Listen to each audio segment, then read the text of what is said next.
second presidential address of the Ghana Institution of Engineering. And can I please welcome to open in prayer for us, Reverend Dr. Jonas Yao Tete. Please put your hands together for him as he comes.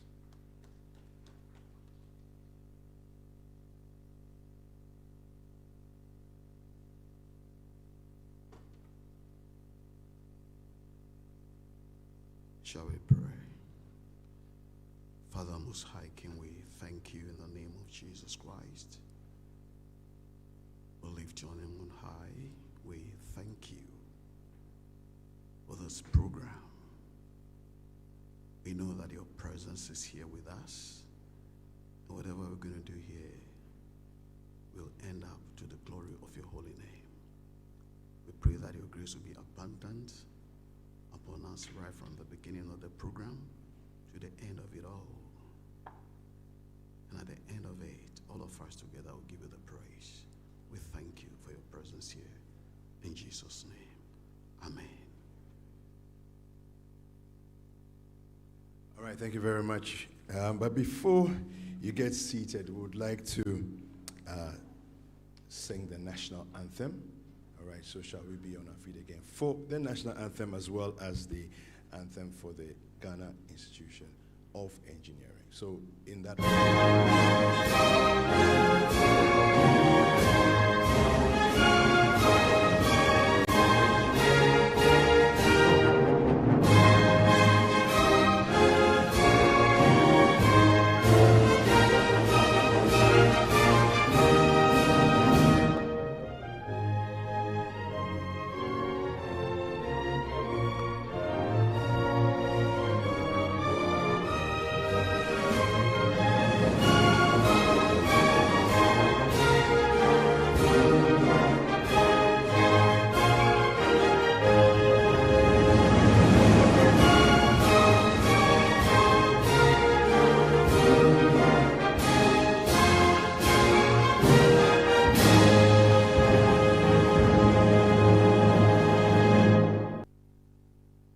for the institution.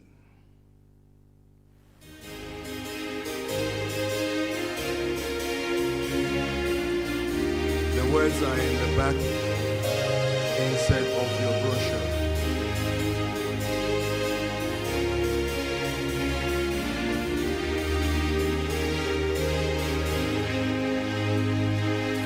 Engineering is the key for development. GhIE stands for Ghana's growth. We conceive, design, and build for human basic needs, protect nature for sustainability. Engineering is the key for development. GhIE stands for Ghana's growth. We conceive, design, and build for human basic needs, protect nature for sustainability. With the help of God, the master engineer, backed by excellence and integrity, GhIE is capable of making Ghana great and the world a better place to live. With the help of God, the master engineer,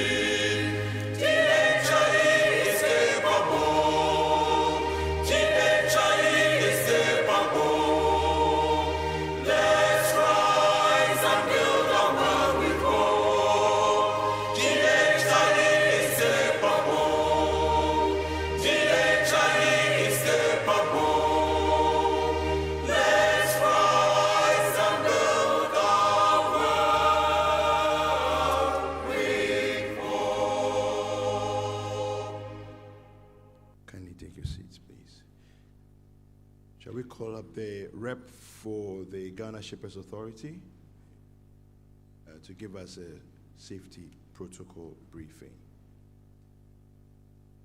A rep from Ghana Shippers Authority.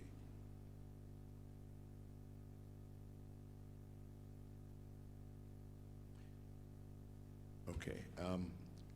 Let me just, whilst we wait for the person to come through, the washrooms are, if you exit this door, on the go straight down to the bottom of the corridor on your left. That's where the washrooms are.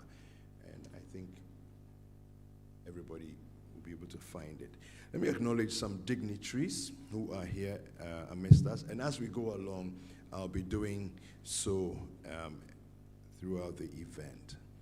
So we have here Engineer Andrew Quayson. He's the past president. Kindly just let's acknowledge you. All right, so please put your hands together for him. Ya Onyamiye Jacobo, Mrs. She's the National Association Secretary for GBA.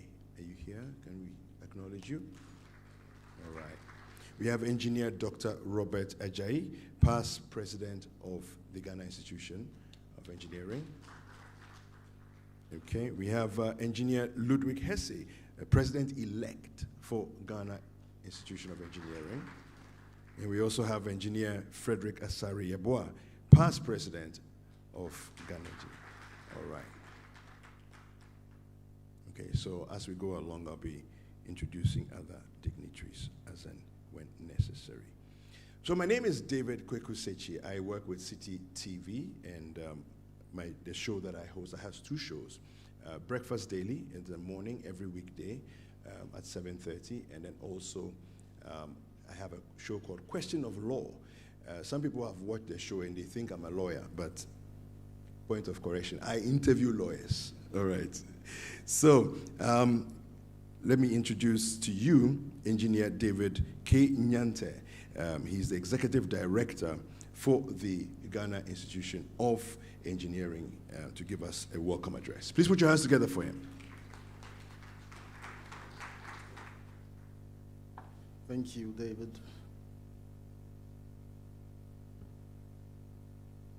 President of the Ghana Institution of Engineering, Engineer Kwabna Bimpong, Council members of the Ghana Institution of Engineering, cherished and distinguished past President of the Ghana Institution of Engineering, Chairman of the Engineering Council of Ghana, Registrar of the Engineering Council of Ghana, representatives of professional bodies, chief executives of engineering entities, members of the Ghana Institution of Engineering, special guests, other invited guests, the media, ladies and gentlemen, good evening. It is with great pleasure and a deep sense of purpose that I welcome you all on behalf of the President and Council of the Ghana Institution of Engineering, GhIE, to this significant gathering, the 52nd Presidential Address. As a licensing body under the Engineering Council Act 2011, Act 819, and a professional body under the Companies Act, Act 2019, Act 992, the GhIE continues to make substantial progress towards achieving its objectives. Our members have participated in many pivotal engineering endeavors in the country. However, it is indisputable that the field of engineering in our nation also faces substantial obstacles and deficiencies. This encompasses instances where engineers engage in practices outside their designated domain of expertise, as well as non-professionals performing engineering tasks that occasionally culminate in structural failures and other catastrophic engineering incidents. It is my knowledge that the Engineering Council is implementing measures to address these issues. I urge them to pursue this endeavor diligently. We at the GhIE organize regular dialogues to discuss pressing engineering issues facing our nation to help assist in finding solutions to them. Fellow engineering practitioners, ladies and gentlemen, the presidential address is arguably the most significant event that transpires during the term of the president of the institution. Each president of the institution is required to deliver an address concerning a subject within which he is an authority. The preceding event for this year's presidential address, which centers around sustainable housing supply with alternative building technologies, was a two-day exhibition of said technologies that took place in the forecourts of the Accra Metropolitan Assembly from January 27th to the 28th. Fellow engineering practitioners, ladies and gentlemen, today we embark on a journey of exploration and innovation that transcends traditional construction boundaries, aligning perfectly with the global pursuit of sustainable development. As we gather in this August Assembly, it is crucial to underscore the profound linkages between sustainable housing and the broader objectives outlined in the United Nations Sustainable Development Goals. Sustainable housing, with its emphasis on eco-friendly practices, resource efficiencies, and social inclusivity, directly contributes to SDG 11, sustainable cities and communities. It is an acknowledgement that our built environment plays a pivotal role in shaping the quality of life for individuals and communities, and in turn, the overall progress of our nation. Furthermore, sustainable housing with alternative building technologies is intrinsically tied to Ghana's national development agenda. In a nation where the demand for housing continues to grow, addressing these challenges requires a strategic blend of innovation, environmental stewardship, and social responsibility. It is not merely about erecting structures. It is about creating vibrant, resilient communities that enhance the lives of our citizens and contribute to the sustainable growth of our nation. Ladies and gentlemen, the adoption of alternative building technologies speaks to the heart of Ghana's commitment to the industrialization and technological advancement. By embracing innovative construction methods, we do not only address the pressing need for housing, but also stimulate economic growth, create jobs, and propel our nation towards becoming a hub of engineering excellence.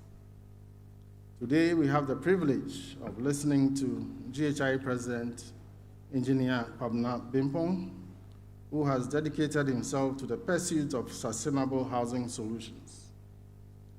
His insights, experiences, and expertise will undoubtedly guide us as we navigate the intricate intersections of engineering, sustainability, and national development. I am certain that this address will generate points for policymaking geared towards improving our housing challenge. Let me conclude by expressing my sincere appreciation to each one of you for your presence here today. Your engagement and commitment contribute significantly to the success of this event. Also, profound and special thanks to our sponsors, Mrs. MC Bavshemi EcoBlock, BRI, Viva & Co., Reggie Manuel Gray Estate Limited, and Supersim for their continued support. God bless our homeland. Thank you.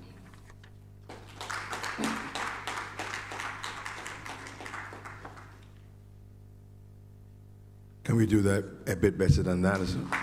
Thank you. All right, let me acknowledge a few more people. These are past presidents, Engineer Magnus Kwashi. If we can acknowledge you, thank you. Engineer Kwesi Kwakwa. All right, and Engineer Kwame Wache. All right. Okay. I'd like to introduce the chairman to give his opening remarks. He is the executive chairman also for the Reggie Manuel Group, which of course is not based only in Ghana, but across the west coast of Africa as well, in different countries, Sierra Leone, Liberia, and so on. I'd like to welcome the chairman, Mr. Emmanuel Botre. Please put your hands together for him for his opening remarks.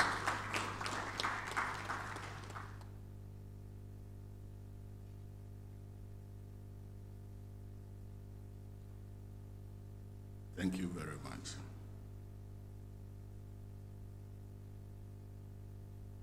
The President of the Ghana Institute of Engineering,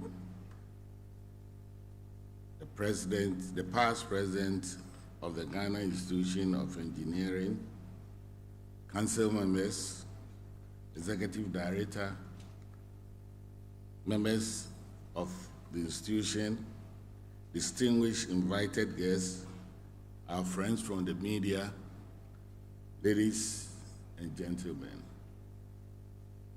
A very good evening to each one of you. It is an honor and a privilege to stand before such a distinguished guest gathering as we convene to address a matter of profound importance.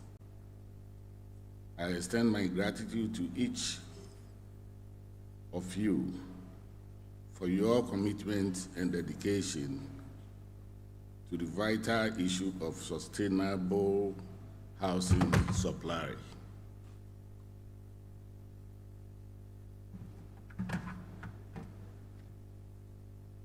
We focus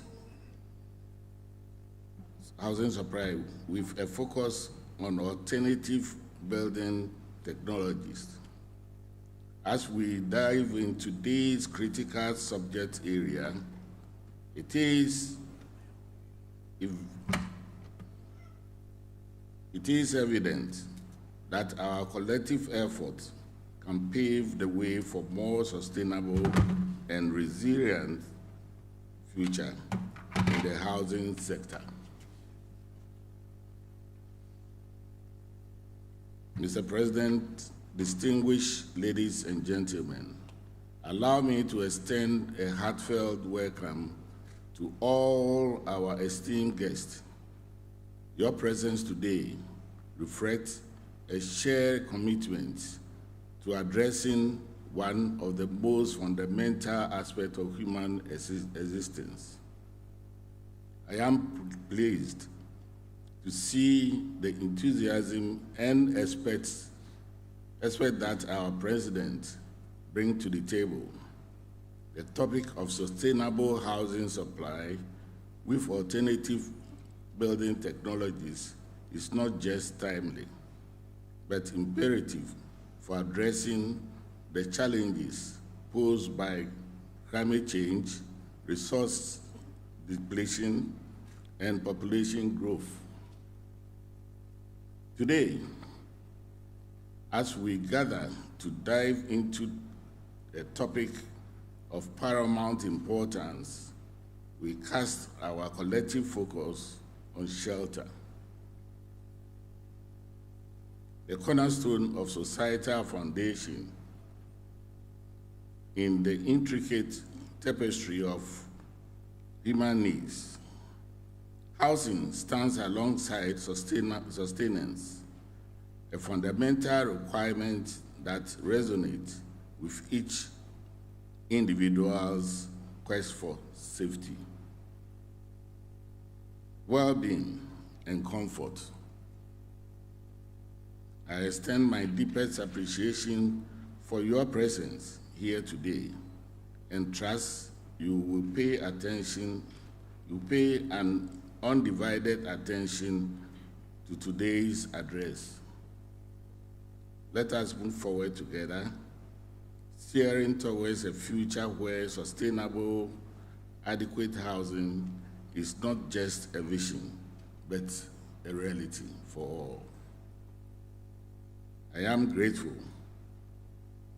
to the President and Council of Ghana Institution of Engineering for inviting me to chair this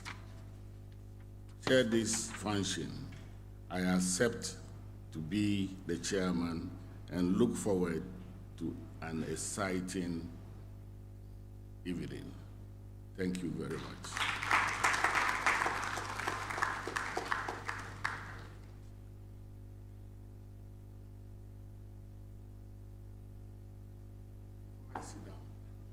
Yes, please. Before I sit down, I would like to say that Engineer Kwabra Bimpong has been known to me for the past 25 to 30 years. We have been talking a lot about structures. We have been talking a lot whenever the company is doing something and the structures we say call KGB. And I introduced to you. But before then, again, let me call on Mrs. Cynthia Samoa to introduce him properly. Thank you.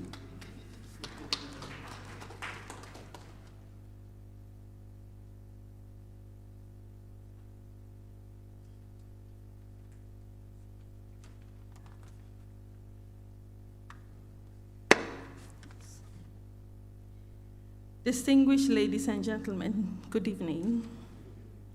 Let me reiterate that I'm introducing the president of the Ghana Institution of Engineering on the behalf of my CEO and chairman of the Reg Emmanuel Gray Group of Companies, Mr. Emmanuel Boche, and not for myself. But may I add that I've also known Mr. Bimpong for over 20 years, both professionally and socially. And we went to the same university. And of all the ladies on campus, he ended up marrying my roommate.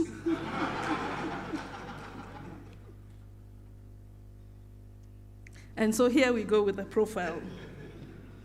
Engineer Kwabena Bimpong is a distinguished highway and structural engineer and the current chief executive of Associated Consultants Limited, a private engineering consultancy firm and one of the oldest indigenous firms in Ghana. Engineer Bimpong completed the Kwame Nkrumah University of Science and Technology with a BS honorary degree in civil engineering in 1993. As a student, he was elected as the vice president of the Junior Common Room of Independence Hall. Now they say it's a mixed hall. He worked as a teaching assistant in the Soils and Foundation Engineering section under the past president, Professor Samuel Innocent Kofi Ampedu, for 1 year before joining Associated Consultants Limited as an assistant engineer.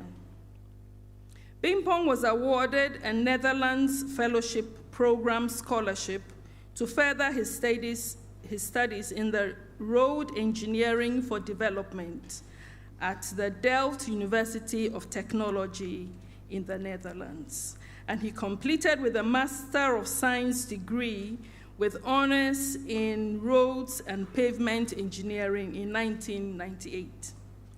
While in London, Kwabena was elected as a class representative for the Students' Representative Council for the year 1996-1997. Upon returning to Ghana, he rejoined Associated Consultants Limited and was promoted to the grade of engineer in 1999. Kwabena joined the Ghana Institution of Engineers, as was the name at the time, in 1995 as a graduate member. He became the member of the institution, having duly passed his professional exam in 1999. And he served as a member of the Membership Committee of Council for 14 years, 8 years as its chairman, making him one of the longest-serving chairmen of the Membership Committee. He brought about tremendous growth to the institution, both numerically and spread, during his tenure, and helped revolutionize the conduct of examinations, leading to the decentralization and computerization of the written exam, as well as the processing of the examination results. He has been a member of the Council of the institution for the past 16 years, and now the president for the 2022-2025 council year. He is a member of the Ghana Consulting Engineers Association. He's a member also of the Institute of Directors Ghana and that of the Ghana Transportation Professionals Forum. Kwabena has attended several local and international conferences, courses, and programs. He has authored and co-authored some technical papers which have been presented at these conferences.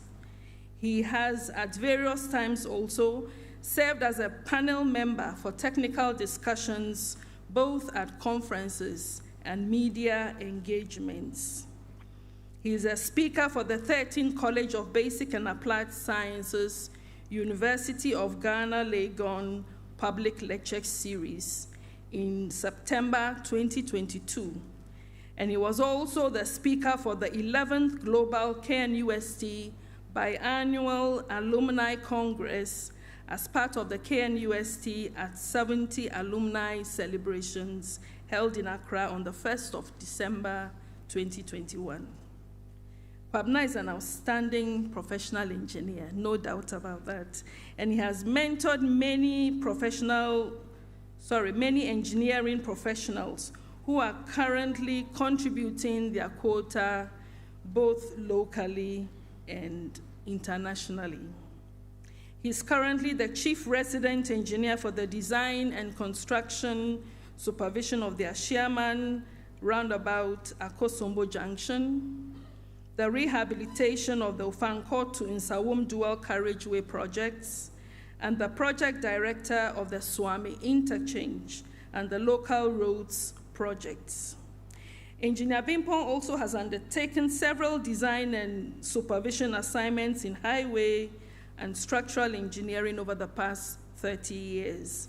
Notable among them are the flagship Pokwasi interchange and local roads project, which received the highly commendable Project of the Year award at the FIDIC Contract Users Conference held in London for the year 2022.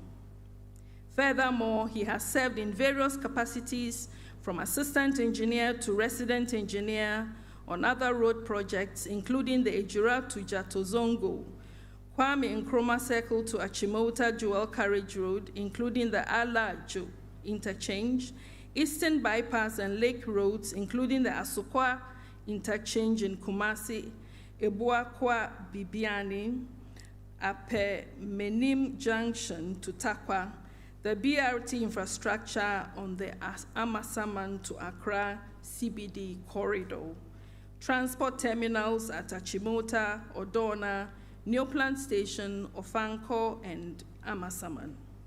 He has designed and supervised various buildings for Trasaco Housing Development, Reggie Manuel Gray Limited, including the Iseport Development, popularly known as the Golden Gate, Freetown, Sierra Leone, Clagon, and Comte 18 RSS housing projects, Black Ivy developments at Ayimensa and Ovia River Park, Libby Homes and Towers in Comte 26, 14, and Airport Residential Area, as well as Central University, Theo Trust, and many other residential and commercial buildings, and the list goes on.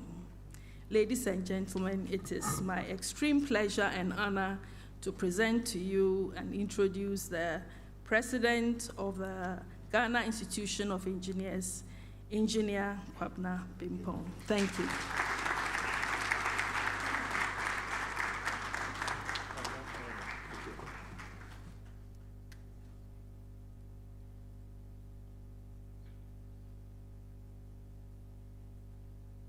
Good evening. Thank you very much, Mr. Chairman and Cynthia. I will go ahead with my address. It is going to take about 3 hours, and therefore I would like you to be ready for it.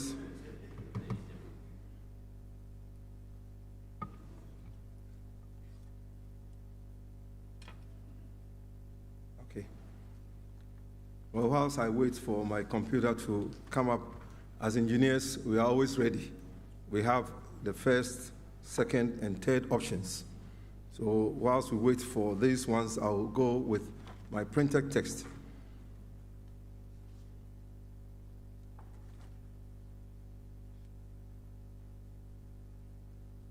Gentlemen, you come and set it up whilst I go with the old-fashioned way whilst we get the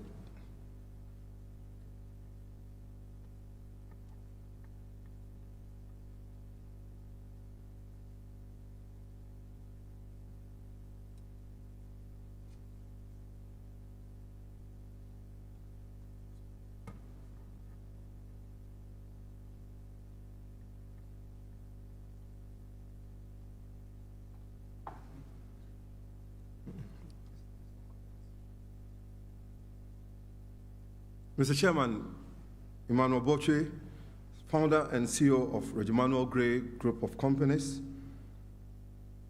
council members, past presidents of our institution, immediate past president, I believe is online, the executive director, members of our institution, and other built environment professionals,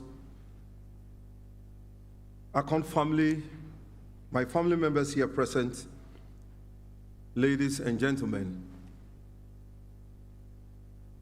Every year, as has already been said,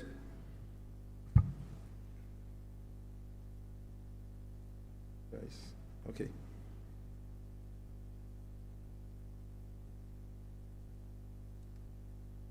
Every year, the president of the institution is mandated by Article 10.31E of the Constitution to give a presidential address on the topic of his choice, with emphasis on the science and practice of engineering in the first year of his term of office. It is in this light that I've chosen the topic Sustainable Housing Supply with Alternative Building Technologies. This address focuses on one of the basic needs of humans, that is shelter, and highlights a challenge facing the world today. It seeks to bring to the fore the need to look at alternative building materials and technologies to provide housing in a sustainable manner and at an affordable cost. This address has been preceded by a novel two-day building technology fair at the forecourt of the Accra Metropolitan Assembly's offices on the 27th and 28th of January 2024. The fair brought together producers of sustainable building materials, service providers, contractors, researchers, regulators, and financiers in the building industry who showcased emerging technologies and options for affordable buildings. The fair also offered the opportunity for the general public to learn about alternative building technologies other than traditional brick and mortar buildings. I would like to thank my research group led by Engineer Benedicta Atreku and her team of National Service personnel for assisting me in undertaking this arduous task of preparing this address. I am grateful to you all. Furthermore, I would like to thank the organizing committee of the Building Technology Fair, led by the Vice President of the institution, Engineer Sophia Tijani, and the Chair of Conference, Engineer Mrs. Ya Okujeto, for believing in the vision and working hard for its realization. I also wish to acknowledge the staff of the Secretariat, led by our Executive Director, Engineer David Nyante, who ensured that the organization of this presidential address proceeded smoothly. Finally, to my ACON and immediate families, I say thank you. Special mention is, well, probably I have to make special mention of my mentor and the board chairman of Associated Consultants, who has guided me throughout my career and who made time to proofread my address and ask relevant questions in a bid to make this address whole. Engineer Dr. Kofi Asarieboa, I say thank you. My better half, ACP Priscilla Bimpong, who knows my challenges, pains, and joys. She deserves an applause. Lastly, I dedicate this address to my late father, also by name Mr. Kwabena Bimpong, so you can see on the screen, who passed to eternity on the 4th of January 2024, and who happens to be my first engineering and construction educator and instructor. Papa Kebi, continue to rest in peace. Your labor shall not be in vain. Mr. Chairman, shelter, according to Abraham Maslow, in his widely acknowledged theory of the hierarchy of needs, is at the base. That is one physiological needs of air, water, food, shelter, clothing, and reproduction. It is only when these basic needs are satisfied that one is motivated to start thinking about his or her safety needs, love, and belonging, all the way up to self-actualization. Shelter, therefore, is an indispensable need that forms an integral part of the foundation of every individual, of any society, Alongside food, shelter is widely acknowledged as one of the most essential requirements for every individual. In its basic terms, housing is described as providing accommodation to ensure individual safety and well-being within the framework of cost, quality, and quantity. The United Nations Sustainable Development Goals, that is the SDGs, Target 11.1, emphasizes the achievement of sustainable cities and communities by guaranteeing access to all to adequate, safe, and affordable housing, as well as basic services. This target has a particular focus on upgrading slum areas whilst aiming to uplift the living conditions of marginalized populations. The global trend in population growth has led to a surge in the demand for housing, surpassing the rate of supply. This imbalance worsens housing disparities, with the poor being disproportionately affected. Government agencies and stakeholders involved in housing provision often struggle to keep pace with the rapid growth, leading to a scarcity of affordable and safe housing options for the majority of the populace. Mr. Chairman, economically, the escalating demand and limited supply of housing pose challenges for governments to develop cost-effective solutions.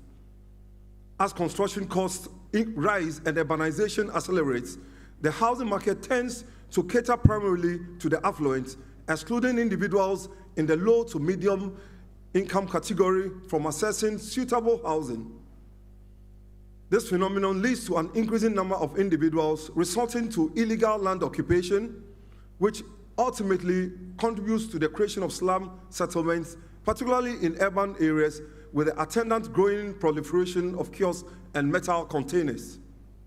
This address further presents the issues from the housing challenges through to various attempts made by successive governments in the history of the country. It analyzes data from the 2021 population and housing census and highlights the current housing demand vis-a-vis the most used forms of construction materials. There is now, therefore, the need for a shift to alternative building technologies and materials to ensure that buildings are affordable and available without compromising on the sustainability of the earth. This will require the use of renewable bio-based materials such as wood, bamboo, clay, etc. It will also be important to look at materials that are being used currently with a view to reducing their carbon footprints by utilizing technologies that are available. It is also expected that research into other alternatives for the provision of buildings is explored while using available research done by others. Mr. Chairman, everyone has a fundamental right to housing, which ensures access to safe, secure, habitable, and affordable home. The UN Habitat defines housing as being more than just a roof over one's head, but the opportunity for better lives and a better future. Sustainability is a core issue of current societal debates, which necessarily extends to housing studies and architecture. The United Nations defines sustainable development in the Brundtland Report as development that meets the needs of the present without compromising the ability of future generations to meet their own needs. While we recognize the need to provide housing for the current generation, it is important that the technologies and materials used do not lead to the inability to have adequate housing for future generations. Although numerous countries are working to reduce energy consumption and carbon dioxide emissions in the residential sector, there is an urgent imperative to considerably increase the appropriate or adequate housing supply to meet the needs of the current and future inhabitants. Mr. Chairman, globally, about 2.8 million people experience some form of housing inadequacy. 165 million more slum dwellers have emerged annually over the past 20 years, reaching almost 1.1 billion in 2020. The increment in these figures has become a big challenge to many countries, especially developing nations.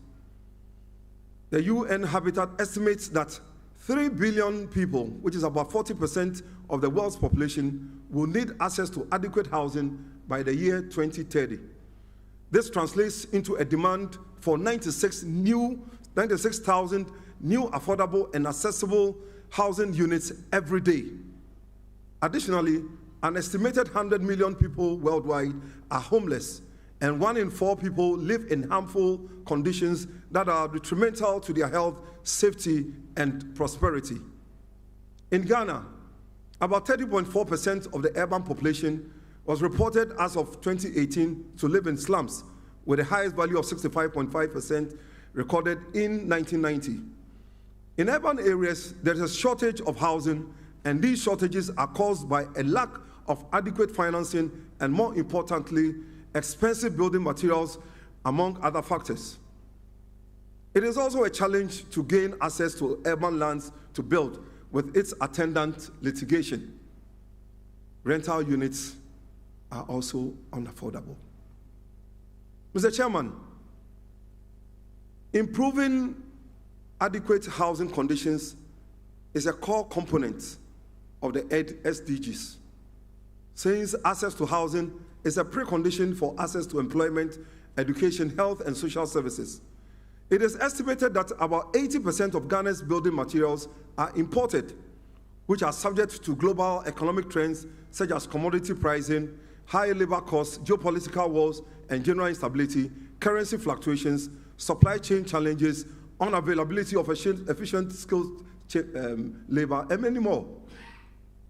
The predominant use of building technologies, which require a high proportion of expensive materials, coupled with housing price speculation, has made it expensive. Mr. Chairman, I would like to provide some data on all living quarters in Ghana from the February 2022 Ghana Statistical Services publication on the 2021 Population and Housing Census conducted on Census Night, 27 June 2021.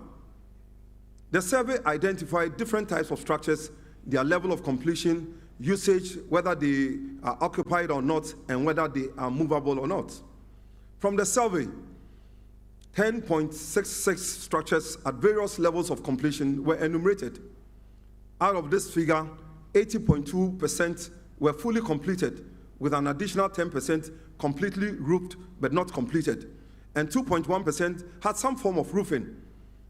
73.9% of roof structures are single detached, with 20.4% of them being non-conventional structures. And when I talk about non-conventional structures, I mean metal containers, wooden structures, and kiosks.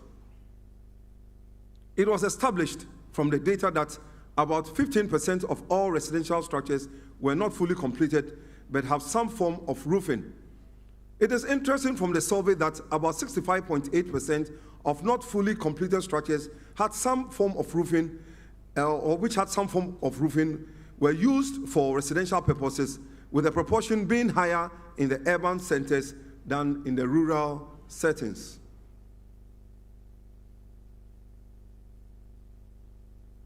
The national average of non-conventional structures is 20.7%.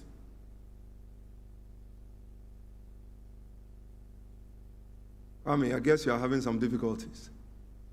Shall I wait for you? I should go on. Okay. About 14% of non-conventional structures are used for residential purposes, with a higher proportion in urban than in rural areas. The housing characteristics of the enumerated houses revealed that residential structures were about 5.9 million, representing 55% of the housing stock in the country. Out of this number, 12.7% of all dwelling units are vacant, that is not occupied. And this is more prevalent in the rural areas, which is about 14.9%, than in the urban areas. 63.3% of dwelling units in the country are detached, with 20.9% being compound houses. Of all dwelling units, the data shows that an average of 6.4% of all dwelling units have cement blocks or concrete as the main construction material of their external walls. Furthermore, 77.8% of all dwelling units have cement or concrete as the dominant material for their floors. The reader reveals the following: the housing stock is inadequate compared to the population, which is currently in excess of 33 million. There are a number of houses that are not occupied. This, in Accra, this could be due to the many housing estates and apartments which are basically beyond the reach of the average person in need of housing, among other factors. There is a good number of enumerated houses being unconventional, that is kiosk, metal containers, and wooden structures. And there are many uncompleted houses being used for residential purposes. Most houses are cement or reinforced concrete construction. Mr. Chairman, every person has the right to live in dignity and habitable circumstances, ensuring a safe, secure, livable, and affordable home for the individual household. House ownership means much more than just shelter. The Ministry of Works and Housing 2015 housing policy document recognized that for low-income households, house ownership is the most important incentive to save, the principal asset a household might own, a source of rental income, and perhaps most importantly, the basis of economic activities, the shop or workshop for small-scale enterprises. In 2023, the UN conducted the second review of Sustainable Development Goals 6, 7, 9, 17, and of course, Goal 11. This review classified the housing target as far from target, with its percentage ranging between 25 and 50. The member nations therefore face a high possibility of being unable to achieve SDG 11 in the next 6 years, that is 2030, unless member states and the global community significantly scale up policies, initiatives, and investment in sustainable urban development and SDG 11 stimulus packages. Only one region, that is Australia and New Zealand, fully met indicator 11.1 on slums. Sub-Saharan Africa, Central and Southern Asia are lagging in meeting these targets. SDG 11 has 10 targets to be achieved, and this is being measured with 15 indicators. The 7 outcome targets include safe and affordable housing, affordable and sustainable transport systems, inclusive and sustainable urbanization, protection of the world's cultural and heritage and natural heritage, reduction of the adverse effects of natural disasters, reduction of the environmental impacts of cities, and to provide access to safe and inclusive green and public spaces.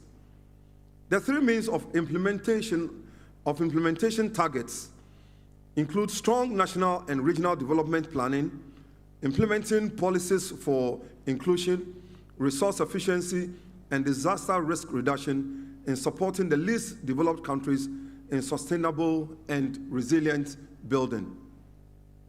Mr. Chairman, 3.9 billion people, that is about half of the world's population, currently live in cities globally.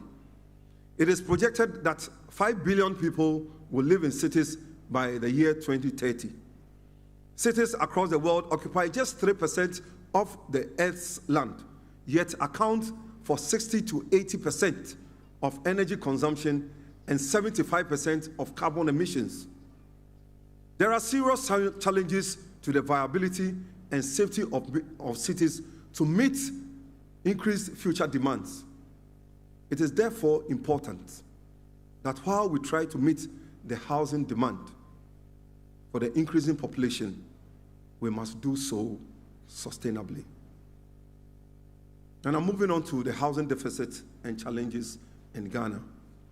Mr. Chairman, the current urban population in Ghana is estimated at about 17.5 million, which is 56.7% of our population.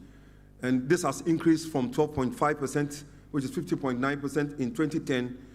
The urbanization rate is about 3.3%, and almost half, that is 47.8%, of the increase in the population is concentrated in the Greater Accra and Ashanti regions, portraying an uniform spread of the phenomenon across the country. From the 2021 population and housing census, it is estimated that Ghana's annual housing deficit is about 1.8 million units. This translates to about 6 million people out of the approximately 33 million Ghanaians are in need of housing. Although Ghana's housing deficit in the last 50-year period continually witnessed an upward trend from 1 million to 2.8 million, that is from 1950 to 2010, the 2021 population housing census pointed out that there have been a 33% reduction in the extent of the housing deficit in the country since the year 2000. This portrays some level of improvement in the country's housing provision. Even though strides have been made to address the housing deficit, there are still a significant number of people living in slums. Computing Ghana's housing deficit on a surplus, or surplus as we would call it, and estimating the required housing stock on the basis of 6 persons per household per 2-bedroom housing unit for the period 1960 to 2021, the housing stock kept pace with population growth. While the population has increased 5 times, the housing stock also increased about 9-fold for the same period, 1960 to 2020. The biggest increase occurred between 2010 and 2021, when almost 2.5 million units were added. The computation also revealed a positive surplus for the year 2021 of over 740,000 units, representing 12.3% more than the estimated required housing stock. This suggests that more houses have been built, and cumulatively, there are more houses for households than ever before. This finding, for both national and regional levels, Mr. Chairman, should have been a welcome development for Ghana. However, in reality, the reported housing boom of the last decade does not respond to the real challenges in the housing sector. In general, we refer to the surpluses recorded at the national and regional levels as false surplus, as it is from reality. This is because census data on residential dwellings also include what I call the unconventional buildings, the kiosks, the metal containers, the wooden structures, the tents, and what have you, uncompleted buildings and other structures, which in many cases are not adequate as dwellings for household habitation. In the 2021 population and housing census, these structures totaled 403,913, representing about 56% of the so-called surplus recorded in 2021.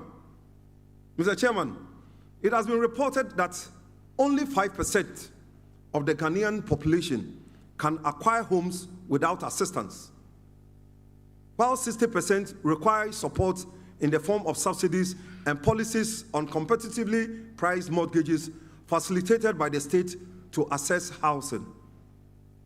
The remaining 35% of the population would not be able to access homes even with government subsidies. In Ghana, individuals who build their own houses do so in stages, often about 10 years. And I can see some of the engineers smiling. They've been building forever. and may move to live in the houses before they are fully completed. Because of the high cost of building, some people never complete the construction of their homes. These statistics highlight the pressing issue of housing as a critical development challenge to a nation that is becoming predominantly urbanized, a process that is unavoidable and irreversible. There is insufficient adequate housing in Ghana, and most available houses are poorly developed and lack the basic amenities required to make them habitable. Mr. Chairman, the UN Habitat defines homelessness. Here I'm moving on to homelessness. Homelessness as the inability of people to enjoy a permanent accommodation. Homelessness, therefore, is a state of having no home. It can include many conditions ranging from rough sleepers, those who are sleeping on the street, in storefronts, and under bridges, and those living in inadequate or improper housing units, some in tents and kiosks and all that you can think about. Homelessness and housing insecurity are complex and pressing issues that affect individuals, families, and communities worldwide. In recent years, these challenges have gained increasing attention from researchers, policymakers, and advocacy groups due to their far-reaching social, economic, and public health implications. The intersection of poverty, housing shortages, mental health, substance abuse, and systemic inequalities has given rise to a multifaceted crisis that demands rigorous examination and compassionate intervention. It is worthy of note, however, that living in a rich country or a healthy economy is not a guarantee of being immune to homelessness. When you go to the US and to the UK, you find homeless people there. So it is not a question of how good your economy is. In almost every city on the planet, people can be observed sleeping on the streets, on park benches, or elsewhere. This is because homelessness affects people of all ages, sexes, races, and backgrounds. And it is among the most obvious examples of poverty, prejudice, and inequality. Mr. Chairman, until recently, it could be said that homelessness was an unknown concept in Ghana, as everyone had somewhere, say a family house or a city or village, where they could go for shelter. In rural areas, homelessness was an unknown phenomenon. It is understandable why there are homeless people in the urban centers as a result of the rural-urban drift or migration in search of the elusive greener pastures. There are also migrant workers, mostly working as porters, as we call them, GhIE. I don't know why they are always women, but let's say Kaya Noon, another new term. In the markets, many of whom are women who live wherever they can, close to their workplace. Together, they probably amount to a few thousand people.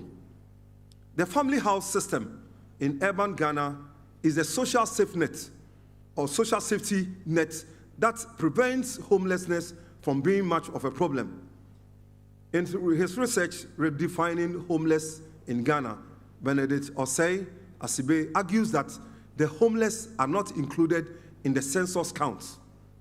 He further states that the Ghana housing policy definition of homelessness only recognizes rooflessness, not those living in the urban slums.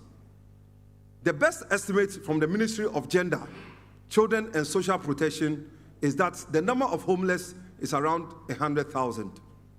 Yet, this ignores the vast number of people experiencing residential instability. Mr. Chairman, from the information presented so far on homelessness, it is clear that the housing challenges facing Ghana are huge, and unless a definite and intentional policy is promoted to provide affordable housing to the poor and some form of social housing to the destitute, Ghana will not be able to achieve the UN's United Nations. UN's 2030 agenda's dedicated goal on human settlements, that is SDG 11, that sets out to make cities inclusive, safe, resilient, and sustainable. Now, Mr. Chairman, having enumerated the challenges, one may want to know what interventions governments have made in the past to resolve the housing deficit in Ghana. Ghana, like many other countries, has attempted to bridge the ever-increasing gap from the supply side of the housing equation.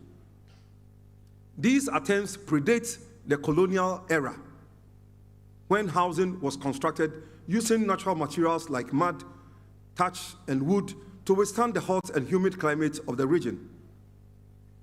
Despite the limited technology at the time, these structures were well suited to the climate and served the populace well for centuries.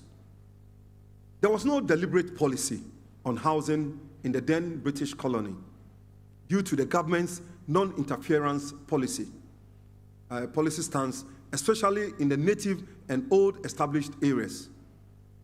Like many other colonies of the early 1900s, the living environments of natives in the Gold Coast were characterized by overcrowding and poor sanitary conditions. This was especially true in urban areas such as Accra and Kumasi. However, following the 1907 outbreak of bubonic plague in Accra, which claimed hundreds of lives, the colonial government took steps to deal with the situation. One significant step taken was the creation of Dispossessed Persons Housing Scheme in 1923. The key goal of the scheme was to provide housing assistance in the form of building materials, loans for natives dispossessed as a result of government development programs. The scheme was discontinued after 1933 because it was considered to be too expensive. In 1943, Governor Alan Burns presented a development plan which incorporated housing within the General Development Scheme. Housing ranked fairly high in the overall portfolio, accounting for 6% of the plan's total expenditure. Among other things, the plan proposed to construct estate houses for people with small incomes who lived in large towns. Housing retained its high profile in successive development plans. 1951 to 1958 development plan, which was one of the most comprehensive plans ever devised for the country, focused on housing within the overall development framework. The housing policy in this plan sought to stabilize rent, provide the security of tenure for tenants, and promote house ownership. It also emphasized the need to reduce costs of building materials, train skilled labor for the building industry, and promote mechanization in the building industry. After Ghana's independence from the British, the country experienced rapid population growth, which created a significant housing shortage. The first government-sponsored housing program led to the establishment of the State Housing Corporation, originally known as the Gold Coast Housing Corporation, which was mandated to increase the availability of dwelling houses in Ghana by providing low-cost housing for civil servants and other low-income earners. The corporation built several housing estates in Accra, Kumasi, and other major cities in the country. In the 1960s, the government implemented the Accelerated Housing Scheme, which aimed to increase the supply of housing in the country. The AHS provided subsidies to private developers who built affordable housing for low-income earners. The scheme was successful in increasing the supply of housing in the country, but it was not sustainable, and it was eventually discontinued. In the 1970s, the government introduced the National Housing Authority, which was tasked with building affordable housing units for the general population. The NHA, that is the National Housing Authority, built several medium-rise apartment buildings in Accra and other major cities. The government also launched the People's Housing Program, which aimed to provide housing for the poor and low-income earners. The PHP provided subsidies to individuals and groups who wanted to build their own houses. This program also encouraged the development of cooperative housing societies, which helped to increase the supply of housing in the country. In the 1980s, the government introduced the Affordable Housing Program, which aimed to provide affordable housing for the middle class. The AHP provided mortgage financing to individuals and families who wanted to own homes. The program was successful in increasing home ownership in the country, but it was not enough to meet the growing demand for housing. The government, through the Social Security and National Insurance Trust, SNIT, it launched low-cost housing loans and flats for its members. Another major development in the late 1980s was the establishment of the Ghana Real Estate Developers Association, GhIE, which brought together real estate developers and professionals to promote the growth of the sector. And I know our chairman did a lot of work, with GhIE. GhIE has played a significant role in advancing the interests of the private sector in real estate housing development and advocating for policies and regulations that support sustainable and affordable housing. In the 1990s, Ghana's housing faced challenges due to population growth, urbanization, and increased demand for housing. To address the issue, the government launched the National Housing Policy in 1991, which aimed to provide affordable housing for all Ghanaians, regardless of income level. The policy encouraged private sector involvement in housing development and tasked the Ministry of Works and Housing to oversee the implementation of housing policies and initiatives. The government also launched the Community Water and Sanitation Agency to improve water and sanitation access and implemented the Ghana Urban Housing Project to provide affordable housing for low and middle income earners in urban areas. These initiatives helped to improve the living conditions of residents and develop the country's housing sector. Mr. Chairman, Ghana's housing sector has experienced remarkable growth and transformation from the early 2000s to today, driven mainly by private sector investment in real estate. The government's policies to improve housing policies, infrastructure, and financing assets have created a conducive environment for private sector investment. Urbanization and growing middle class have driven the increasing demand for housing, leading to opportunities for private developers to build and sell homes. The government's policies, such as National Mortgage Scheme and the National Housing Fund, have contributed to the sector's growth by improving financing access for home buyers. The sector's growth has led to urban landscape transformation and home ownership opportunities. Despite challenges such as inadequate infrastructure and high construction costs, the focus on alternative building materials and technologies has led to cost-effective and sustainable solutions. Despite these efforts, the country's housing deficit continues to grow. The high cost of construction and the limited access to finance continue to be major challenges for the government and private developers.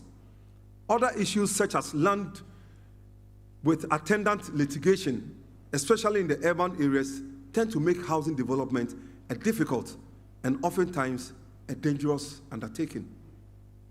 For developers, the additional costs for the provision of infrastructural services such as access roads, water and electricity, including their reticulation systems within the residential enclave, increases the cost per unit home. The informal sector, which consists of low-income households who cannot afford the cost of formal housing, remains the most affected. Mr. Chairman, in recent years, there have been other governmental interventions for the provision of affordable housing. However, these have been fraught with challenges.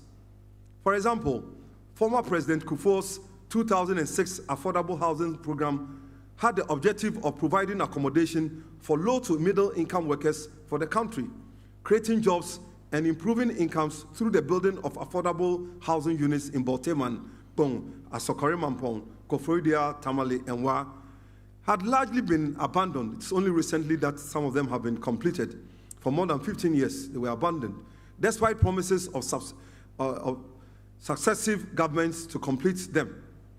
More recently, the 5,000 unit Saglemi public housing, also known as the Saglemi Affordable Housing, located in the Ningo Pampram district of the Greater Accra region of Ghana.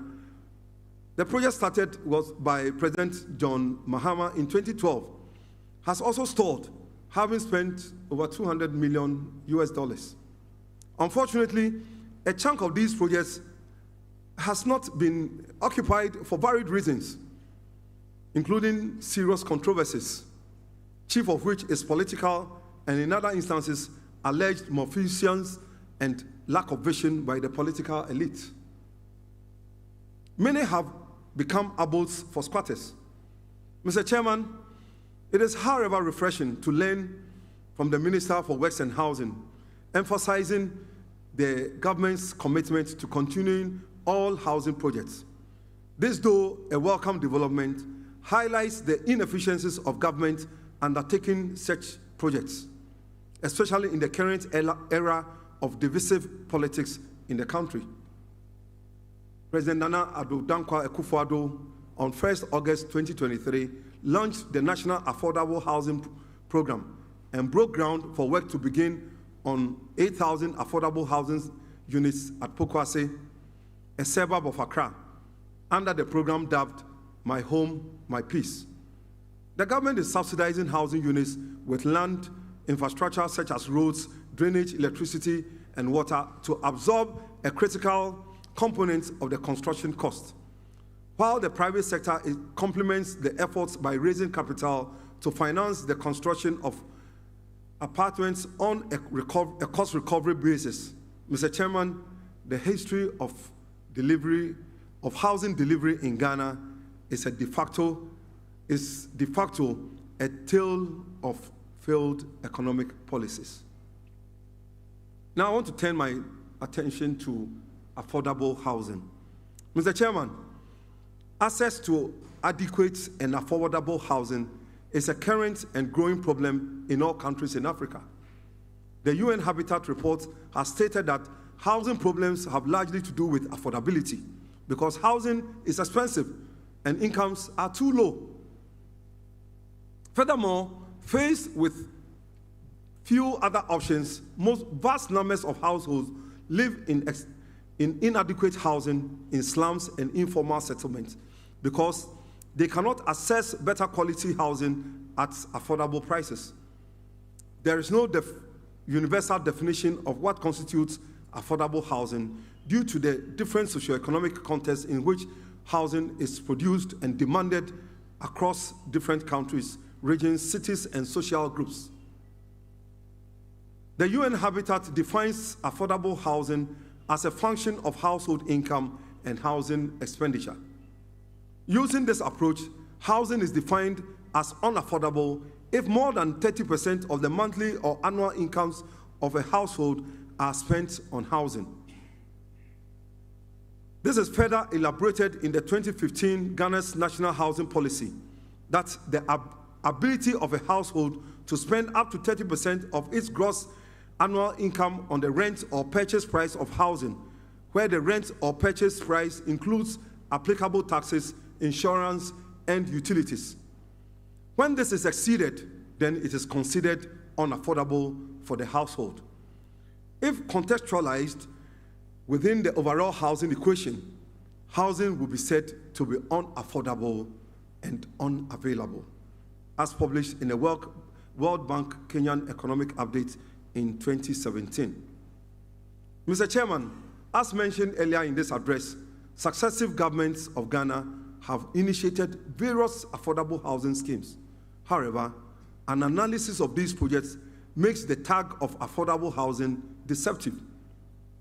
In any case, affordability may be relative as defined above. However, most urban workers in Ghana have incomes that exclude them from such schemes, let alone the poor. These houses are generally built for people who, by Ghanaian standards, can be said to be way above the poverty line, and thus they purchase these 2 to 4 bedroom houses and in turn rent to others. The government over the past 2 decades has failed in its bid, and I see governments, not any government, all the governments, over the past 2 decades has failed in its bid to make housing affordable, hard as we have tried. Those for whom the projects are targeted can't afford them. The Ministry for Works and Housing has recently developed a new framework that commits it to reduce up to 40% of the construction costs through the provision of land infrastructure services, tax incentives, exemptions, in an effort to ensure that houses developed for sale to the public are not only safe, decent, but also very affordable.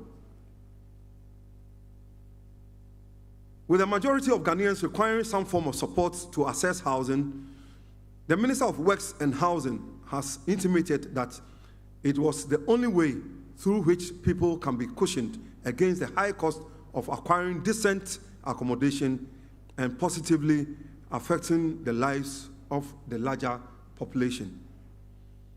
Mr. Chairman, this is a welcome strategy, in my view, and must be pursued with vigor.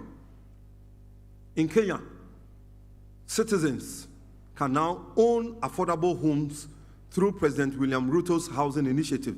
This is something that I got to know only recently when I was in that country. The program aims to build 250,000 units annually, with prices ranging from $5,000 to $36,000 US. These Kenyans have developed an affordable housing financing and development model. The housing options are divided into social, affordable, and market units, accommodating various income groups. And recently, I met another gentleman from Ethiopia who was leading the Green Cities project in Ethiopia using prefabricated construction methodology. The recently 8,000 units or housing units project under the revised National Affordable Housing Program is priced between $13,800 and $43,000 US. During the launch of the project on 1st August 2023 in Pokwase, the President, in his speech, alluded to the high cost of housing as a result of the high cost of building construction materials. He therefore said Ghana could not continue to rely on imported building materials for housing and the construction industry. He said under the revised Affordable Housing Program, developers were obliged to incorporate a significant proportion of domestically manufactured building materials such as bent bricks, which will be utilized to construct fence walls around the project site and for some of the external walls of the apartments. I believe we could do more. Mr. Chairman, the recently completed Boteman housing project has been priced basically beyond the pockets of low-income workers. Mr. Chairman, this brings me to the whole core objective of this address. As echoed by the President, which is the use of alternative local building materials and technologies to reduce the cost of housing supply. With the changing architecture, there has been a decline in compound houses as a preferred type of dwelling unit in the country over the last decade, paving way for newer forms such as separate houses and especially flats and apartments and informal types consisting of wooden shacks, metal containers, etc., growing very rapidly in proportion. While countries worldwide are dealing with increased construction costs and impacts of climate change, they face difficult macroeconomic conditions and households generally have lower purchasing power. Therefore, there is a need to incorporate a significant proportion of locally manufactured building materials, such as vent bricks, clay roofing, and floor tiles, to aid in building cheaper houses. There is also the need to reconsider using bio-based materials, such as wood and bamboo, and to find ways of reducing the carbon footprints of buildings using alternative cement, such as calcined composite or generally green cement in reinforced concrete buildings. Other materials that replace the more expensive materials must be pursued. As stated from the housing census mentioned earlier, about 64.1% units have cement blocks on concrete as the primary construction materials for their outer walls. The use of the above materials has steadily increased from 39.1% in 2010 and 29.6% in 2021. That is comparing the mud and brick houses. To guarantee the improvement of the structural quality and durability of outer walls of buildings, builders have sought to the use of concrete instead of mud or earth. Mr. Chairman, even though some support has been given to the Building and Road Research Institute of the Council for Scientific and Industrial Research from the Youth Employment Agency to train craftsmen and entrepreneurs in the production and usage of building materials or local building materials, as well as cost-saving construction techniques, there is still the need to support the training of more built environment professionals, including craftsmen. The Department of Rural Housing under the Ministry of Works and Housing has also been active in providing training to rural communities in basic construction skills, local building materials production, wall protection, and drainage and erosion control measures. Mr. Chairman, the concept of sustainability assumes that resources are finite and so should be used conservatively and carefully to ensure that there is enough for future generations without decreasing the present quality of life. A sustainable society must therefore be socially responsible, focusing on environmental protection and dynamic equilibrium in human and natural systems. The Global Alliance for Buildings and Construction reports that the built environment sector is by far the largest emitter of greenhouse gases and responsible for at least 37% of global emissions. Most of the progress made in the sector has been made on reducing the operational carbon of buildings, which are basically the emissions created from heating, cooling, and lighting, which is projected to decrease from 75 to 50% in the next few decades. However, solutions for reducing embodied carbon emissions from the design, production, and deployment of building materials such as cement, steel, and aluminum, which have significant carbon footprints, have lagged far behind. It is in light of these concerns that as built environment professionals, we must strive to ensure that the whole value chain of our desire to provide housing and the needed infrastructure to meet the identified gap is done sustainably. If we continue at the current rate, we will deplete our natural resources. We may therefore succeed, but at the expense of our very lives, thus not making it a wise undertaking. Concrete is the most widely used substance on earth after water. Concrete production requires the use of cement produced with a high carbon footprint, as a result of the high energy requirements of its manufacturing processes and the use of clinker. Cement is, however, estimated to be responsible for about 8% of planet-warming carbon dioxide emissions, even far more than carbon emissions from aviation. If cement industry were a country, it would have placed third in global emissions, after China and the United States of America. There is therefore the need to shift to regenerative material practices by using ethically produced low-carbon earth and bio-based materials. These include bricks, bamboo, timber, as I've already mentioned, based building designs and construction. Furthermore, where existing materials such as cement have to be used, they must be those with lower carbon footprints by improving their processes and raw material sources. The following represent ways of undertaking the decarbonization of the housing construction industry. Mr. Chairman, bio-based construction materials are natural materials that grow back. This means that these materials are renewable and, if grown sustainably, are infinite.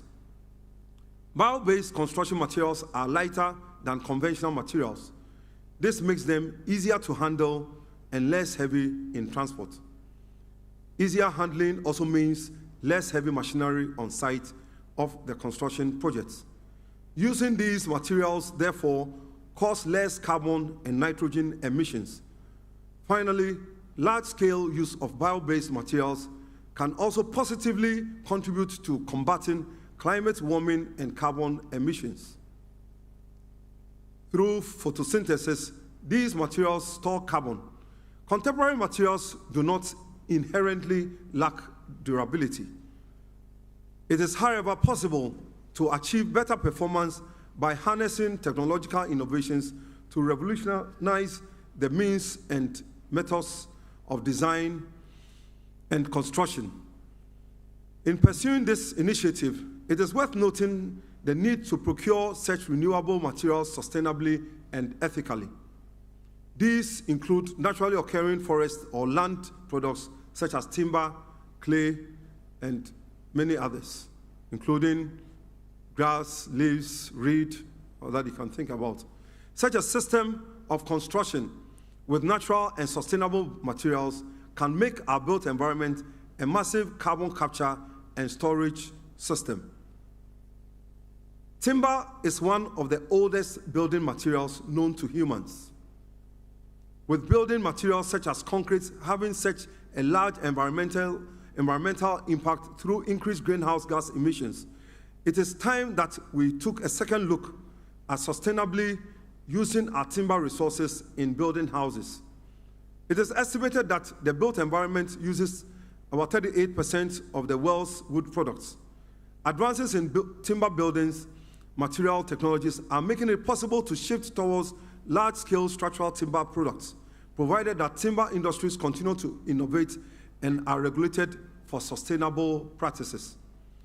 There is a need for more research on local species to be undertaken to make material properties available for the engineering design of timber structures.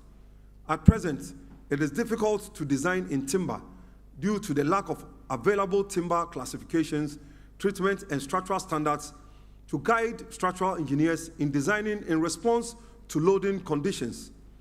It is, however, important that such timber is sourced from sustainable forests through afforestation practices so that we do not overlog and also ensure that wastage is reduced to the minimum. The concept of circular economy must be employed in the use of timber resources. Above all, there's a need to address the social acceptance and regulatory barriers governing the fire safety by initiating key policy incentives aimed at stimulating market demand and promoting the use of timber in building construction. Mr. Chairman, bamboo is a fast-growing renewable resource. that has witnessed significant advances as a scalable building material. It is known to sequester more carbon than other tree species. It is estimated that 1 hectare of bamboo can sequester up to 60 tons of carbon dioxide per year. It covers an estimated area of 36 million hectares globally, or around 3.2% of the global forest area. Bamboo research has led to its use as an alternative to steel for use as reinforcement in concrete and mud house structures. It has long been used in the construction industry more as a secondary and aesthetic material rather than for its structural capacity. Bamboo can be used as building material for scaffolding, which we all know, bridges, houses, and buildings. Bamboo has an extremely robust structure that makes it a great building material. It has a tensile strength that is comparable to steel and a compressive strength that is 2 times greater than concrete. Shear stress in bamboo fiber is higher than in wood. Unlike wood, bamboo has a wider spread. It has a high strength to weight ratio, which is useful in structural engineering. Historically, bamboo buildings have performed well in earthquakes, primarily because of their lightweight nature, and secondly, because of their ability to absorb energy at connections, and also due to their elastic qualities. There is therefore the need for further research in the use of renewable resources which have the ability to emit 35% more oxygen and absorb 40% more carbon compared to trees. Mr. Chairman, from the foregoing, it is clear that bamboo has the potential to be used as an alternative material for construction, and with its high growth rates, up to 1 meter a day, it provides a sustainable and renewable construction solution that is a sine qua non in the quest for building sustainability. It is, however, important that building regulations and design codes are developed to guide engineers in its wider application, taking into consideration safety and durability. Bamboo thus provides a sustainable and renewable construction solution. One of the companies which exhibited at the Building Technology Fair is doing wonderful things with bamboo.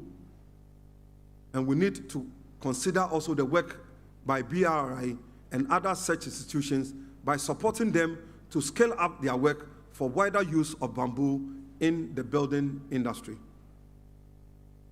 Mr. Chairman, in order not to face objections to the use of traditional materials that we all know that have high carbon footprints, such as glass, concrete, steel, aluminum, plastics, and polymer composites, it is important that research is directed towards the decarbonization of these materials used widely in construction. I would like to consider a few of these materials as examples. Cement. The cement concrete industry has a high impact on greenhouse gas emissions. In the manufacture of cement, a chemical conversion process, and you can see the stoichiometric equation for those of you who do not like chemistry. It is the manufacture of, in the manufacture of cement, a chemical conversion process is used in the production of clinker, which is a component of cement, in which limestone, that is calcium carbonate, is converted to lime, that is calcium oxide. The calcium carbonate is heated in a rotary kiln to induce a series of complex chemical reactions. Specifically, carbon dioxide is released as a byproduct during calcination, which occurs in the upper cooler end of the kiln. Masonry cement is generally the second most common form of cement, but this is not something that is very common, so I'll skip that. In order to reduce the impact of cement on the carbon footprints of buildings, there has been a push towards green cement production, which seeks to reduce the use of clinker by substituting with more sustainable alternatives, but with similar cementing properties. These include the use of the following materials: pulverized fly ash, blast furnace slag, calcined clay, which is also known as metakaolin, silica fume, burnt rice husk, natural pozzolana, and many others. Mr. Chairman, there is therefore the need to promote the use of green cement in the provision of housing in Ghana. Green cement is an eco-friendly cement that uses a carbon-negative process of manufacturing. In Ghana, there has been a move by CBI Ghana Limited, producers of Super cement, to build the world's largest calcined clay plant, which is a 405,000 ton per annum plant at the Tamafri Zone enclave. And I know they are going to use clay from the Tokome area. Calcined clay has similar properties to clinker, but offers a much lower carbon footprint. The plant will use new technology to substitute 20% of clinker, the raw material that is used to make cement, with environmentally friendly clay from Ghana. The operation of the calcined clay cement plant will have an impact on the Ghanaian economy by partially substituting imported clinker for Ghanaian clay. Mr. Chairman, clay minerals are phyllosilicate groups naturally found in soils in all parts of the country, of the world. In Ghana, there are several millions of clay reserves which are basically ubiquitous around the country.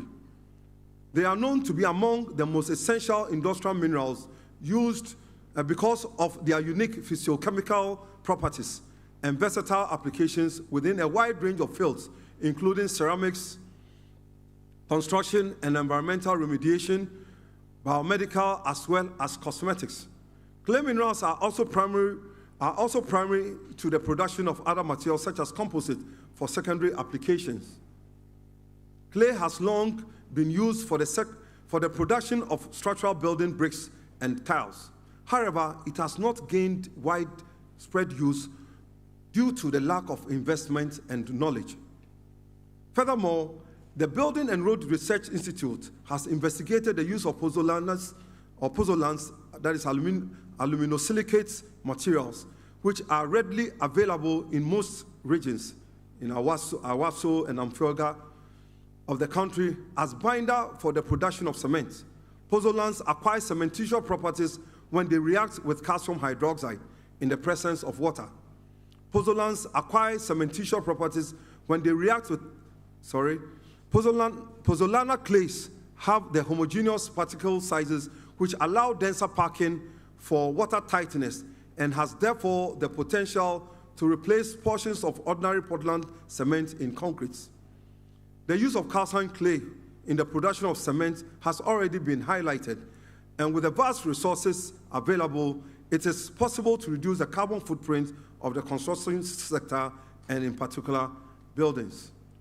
Mr. Chairman, steel is used in various forms for building works.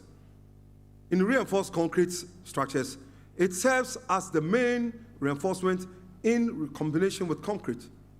Steel is known to have high tensile strength and ductility as opposed to concrete, which has high compressive strength but is weak in tension and has low ductility. Reinforced concrete using steel as the main reinforcing material has been in use since the 19th century, and that's when reinforced concrete was invented. Steel, however, when exposed to any type of moisture, even humidity in the air, the iron atoms in the metal react with the oxygen molecules in the air to form iron oxide, also known as rust. Rust can occur on any iron-containing metal, including steel, iron, and cast iron. When steel rusts, it increases in volume, and its effective cross-sectional area reduces. This process causes the concrete containing the steel to crack due to its weak tensile properties, as earlier mentioned, and eventually break up, which is referred to as spalling. The alternative is the use of glass fiber reinforced polymer rod, which is non-ferrous with tensile strength higher than steel but light in weight. It has a lower carbon footprint than steel and does not require high energy for production compared to steel, as well as it does not require mining in order to obtain the iron ore in production. However, I must warn you that it has to be designed properly. Otherwise, you would have unintended effects of just using the material blindly. The circular economy of recycling scrap metal, albeit a sustainable option, does not still measure to the benefits to be achieved, to be derived from inclusion of GFRP in concrete construction. Mr. Chairman, I would at this point like to offer some existing technologies for the construction of houses, and here I'm talking about alternative building technologies. Rammed earth. Rammed earth is both a building material and a building process. A material process wherein the process itself directly creates the material on site and by hand. This process involves a mixture of raw soil, moisture, and additives dumped into temporary formwork to an extremely hard packed state. The earth can be stabilized through the addition of cement or lime, typically 5 to 10%, to increase its strength and durability. Through this process, freestanding and solid masonry walls are created. The walls are built in shallow layers called lifts. The loose material for each lift being compacted to roughly 50% of its volume within the formwork. The ramming process is repeated until a wall has reached its desired height. The formwork can be removed immediately, revealing the monolithic wall finished against the inside face of the formwork. The material is beautiful in its natural state. Rammed earth typically needs no cladding, finishes, plasters, or paints. The wall provides excellent thermal mass and is very strong in compression. It can be used for multi-story load-bearing construction.